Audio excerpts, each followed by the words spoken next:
5ನೇ ಹಣಕಾಸು ಆಯೋಗ ಆಡಳಿತ ಸುಧಾರಣಾ ಆಯೋಗಗಳ ಶಿಫಾರಸುಗಳನ್ನು ಪರಿಶೀಲಿಸಿ ಅನುಷ್ಠಾನಗೊಳಿಸಲು ಬದ್ಧರಾಗಿದ್ದೇವೆ.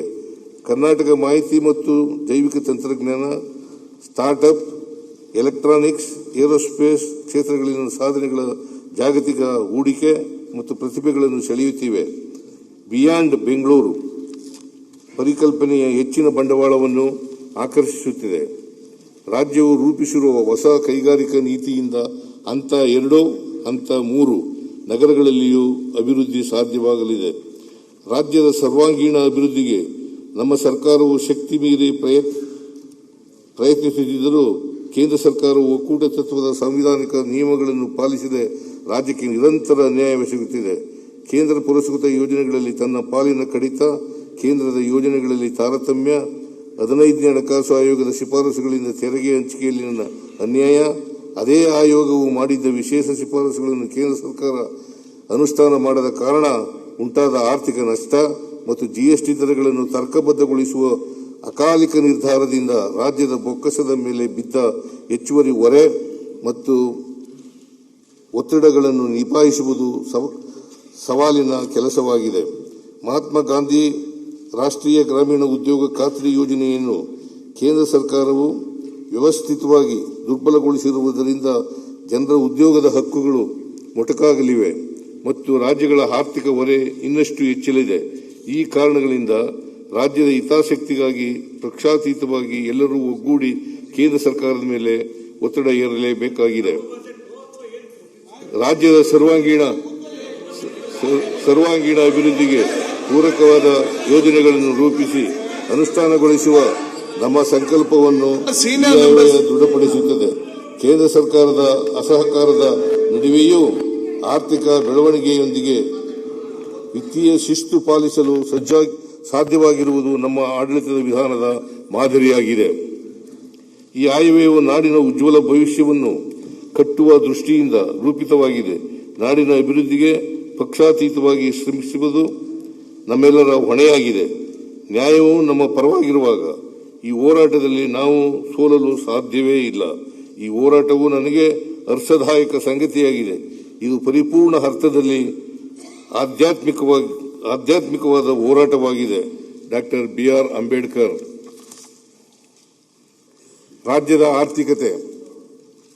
ರಾಜ್ಯದ GSTPಯು 2025-26ನೇ ಸಾಲಿನಲ್ಲಿ 8.1% ನೈಜ ಬೆಳವಣಿಗೆಯನ್ನು ದಾಖಲಿಸಿದ್ದು, ದೇಶದ GDP ಬೆಳವಣಿಗೆ 7.4% ಗಿಂತ ಹೆಚ್ಚಿಗೆ ಇರುತ್ತದೆ.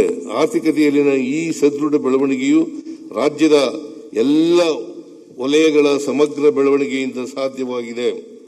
2025-26ನೇ ಸಾಲಿನಲ್ಲಿ ರಾಜ್ಯದ ಆರ್ಥಿಕತೆಯ ವಿವಿಧ ವಲಯಗಳಲ್ಲಿ ಸಮತೋಲಿತ ಬೆಳವಣಿಗೆ ಕಂಡುಬಂದಿದೆ.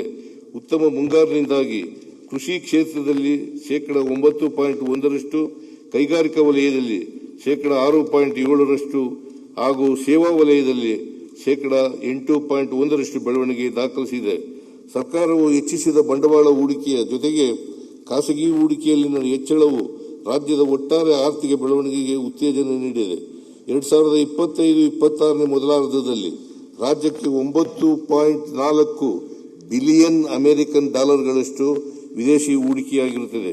ಇದು ದೇಶದ ಒಟ್ಟು ವಿದೇಶಿ ಒಳಹರಿವಿನ 26.7% ಇರುತ್ತದೆ ಹಾಗೂ ಕಳೆದ ವರ್ಷಕ್ಕಿಂತ 2.6 ಪಟ್ಟು ಹೆಚ್ಚಳವನ್ನು ದಾಖಲಿಸಿದೆ. ಹಿಂದಿನ ವರ್ಷಕ್ಕೆ ಹೋಲಿಸಿದರೆ 2025-26ರ ಮೊದಲಾರ್ಧದಲ್ಲಿ ಮಹಾರಾಷ್ಟ್ರ, ಗುಜರಾತ್ ಮತ್ತು ದೆಹಲಿಯಂತೆಯೇ ಪ್ರಮುಖ ರಾಜ್ಯಗಳೆಲ್ಲ ವಿದೇಶಿ ಒಳಹರಿವು ಕಡಿಮೆಯಾದರೂ ನಮ್ಮ ರಾಜ್ಯಕ್ಕೆ ಹೆಚ್ಚಿನ ವಿದೇಶಿ ಹೂಡಿಕೆಯಾಗಿದೆ. ಕೈಗಾರಿಕಾ ನೀತಿ 2025-30 ಜಾರಿಗೊಳಿಸುವುದರಿಂದ ಇನ್ನೂ ಹೆಚ್ಚು ಹೂಡಿಕೆಯನ್ನು ನಿರೀಕ್ಷಿಸಲಾಗಿದೆ.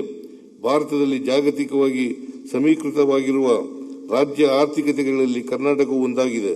ಮಾಹಿತಿ ತಂತ್ರಜ್ಞಾನ ಮತ್ತು IT ಸಂಬಂಧಿತ ಸೇವೆಗಳು, ಜೈವಿಕ ತಂತ್ರಜ್ಞಾನ, ಏರೋಸ್ಪೇಸ್ ಮತ್ತು ರಕ್ಷಣಾ ಕ್ಷೇತ್ರದ ಉತ್ಪಾದನೆ, ಎಲೆಕ್ಟ್ರಾನಿಕ್ ಮತ್ತು ಸೆಮಿಕಂಡಕ್ಟರ್ ವಿನ್ಯಾಸ, ಸ್ಟಾರ್ಟ್ಅಪ್ ಮತ್ತು ಮುಂದುವರಿದ ಉತ್ಪಾದನೆಯಲ್ಲಿ ನಮ್ಮ ರಾಜ್ಯದ ನಾಯಕತ್ವವು ಭಾರತದ ರಫ್ತು ಕ್ಷೇತ್ರ ಮತ್ತು ವಿದೇಶಿ ನೇರ ಹೂಡಿಕೆಯ ಒಳಹರಿವುಗಳಿಗೆ ಪ್ರಮುಖ ಕೊಡುಗೆದಾರರನ್ನಾಗಿ ಮಾಡಿದೆ. ಆದರೆ ವಿದೇಶಿ ವಿನಿಮಯಗಳಲ್ಲಿ ಇತ್ತೀಚೆಗೆ ಪ್ರಸ್ತಾಪಿಸಲಾಗಿರುವ ಸುಂಕ ಕ್ರಮಗಳು ಮತ್ತು ಅಮೆರಿಕ ಸೇರಿದಂತೆ ಇತರ ಪ್ರಮುಖ ದೇಶಗಳೊಂದಿಗೆ ವಾಣಿಜ್ಯ ಒಪ್ಪಂದವು ನಮ್ಮ ರಾಜ್ಯದ ಆರ್ಥಿಕತೆಯ ಮೇಲೆ ಪರಿಣಾಮ ಬೀರಲಿದೆ. ಕರ್ನಾಟಕದಂತಹ ಜಾಗತಿಕವಾಗಿ ಸಮೀಕೃತ ರಾಜ್ಯಗಳ ಹಿತಾಸಕ್ತಿಗಳನ್ನು ವ್ಯಾಪಾರ ನೀತಿ ರೂಪಿಸುವಲ್ಲಿ ಪರಿಗಣಿಸುವುದು ಅಷ್ಟೇ ಮುಖ್ಯವಾಗಿರುತ್ತದೆ. ಸಹಕಾರಿ ಒಕ್ಕೂಟದ ನಿಜಾರ್ಥದಲ್ಲಿ ಕೇಂದ್ರ ಮತ್ತು ರಾಜ್ಯಗಳ ನಡುವಿನ ಒಡನಾಟವು ದೇಶದ ವಿದೇಶಿ ವ್ಯವಹಾರಗಳನ್ನು ಬಲಪಡಿಸುವುದರ ಜೊತೆಗೆ ಪ್ರಾದೇಶಿಕ ಆರ್ಥಿಕ ಹಿತಾಸಕ್ತಿಗಳನ್ನು ರಕ್ಷಿಸುವ ನಿಟ್ಟಿನಲ್ಲಿ ಕಾರ್ಯನಿರ್ವಹಿಸಬೇಕು. ದೇಶದ ಆರ್ಥಿಕ ಅಭಿವೃದ್ಧಿಗೆ ರಾಜ್ಯವು ಸದಾ ಸಕ್ರಿಯವಾಗಿ ಕೊಡುಗೆ ನೀಡುತ್ತಿದ್ದು, ಕೇಂದ್ರ ಸರ್ಕಾರದೊಂದಿಗೆ ಈ ಸಹಕಾರವನ್ನು ಮುಂದುವರಿಸಲಾಗುವುದು. ರಾಜ್ಯದ ಹಣಕಾಸು ಪರಿಸ್ಥಿತಿ. ಕರ್ನಾಟಕವು ತನ್ನ ಸದೃಢ ವಿತ್ತೀಯ ನಿರ್ವಹಣೆ ಮತ್ತು ಸಂಪನ್ಮೂಲ ಕ್ರೋಢೀಕರಣ ಸಾಮರ್ಥ್ಯದೊಂದಿಗೆ ಮುಂದೆ ಸಾಗುತ್ತಿದೆ. ಆದಾಗ್ಯೂ ಕೇಂದ್ರ ಸರ್ಕಾರವು ಜಾರಿಗೆ ತಂದ ತೆರಿಗೆ ನೀತಿ ಬದಲಾವಣೆಗಳಿಂದ ರಾಜ್ಯದ ರಾಜಸ್ವ ಸಂಗ್ರಹಣೆಗೆ ಸವಾಲುಗಳು ಎದುರಾಗಿವೆ.